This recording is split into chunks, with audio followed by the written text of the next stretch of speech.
يا جماعة نقدر نكبر الجلوتس ونخسس البطن في نفس الوقت كده، واحدة واحدة، وهشرح لك ازاي.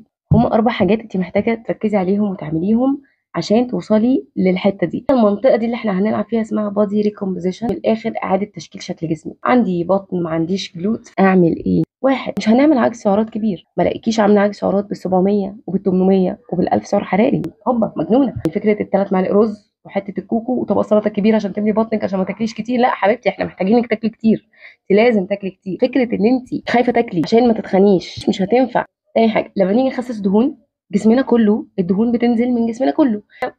مش هينفع نهات مكان معين نعمل دايت معين يخسس لنا الدهون اللي في بطننا، مفيش حاجه اسمها كده. بس في حاجه ممكن نعملها تزود نزول البطن، تخليها تخس بمعدل اسرع شويه، الا وهو دايت لو كارب، صيام.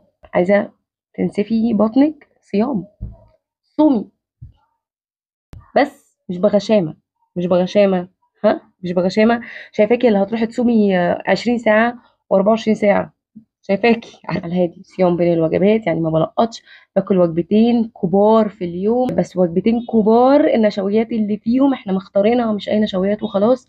تالت حاجه بقى فكره اننا نكبر الجلوتس. ما هتكبر، هتكبر بالتمرين طول ما انت بتتمرني صح، مختاره زاويه التمرين بتاعتك صح، مختاره شده التمرين بتاعتك صح، حجم التمرين، الفريكونسي بتاعت التمرين او بتاعت العضلات بتاعتك، هتكبر. اللي انا بس عايزاكي تاخدي بالك منه، ان لو انت اصلا اوريدي مليانه من تحت، ما عندكيش جلوتس وعندك بطن، لما تيجي تتمرني على الجلوتس مرتين 3 في الاسبوع، حاولي على قد ما تقدري تركزي على تمارين العزل للجلوتس.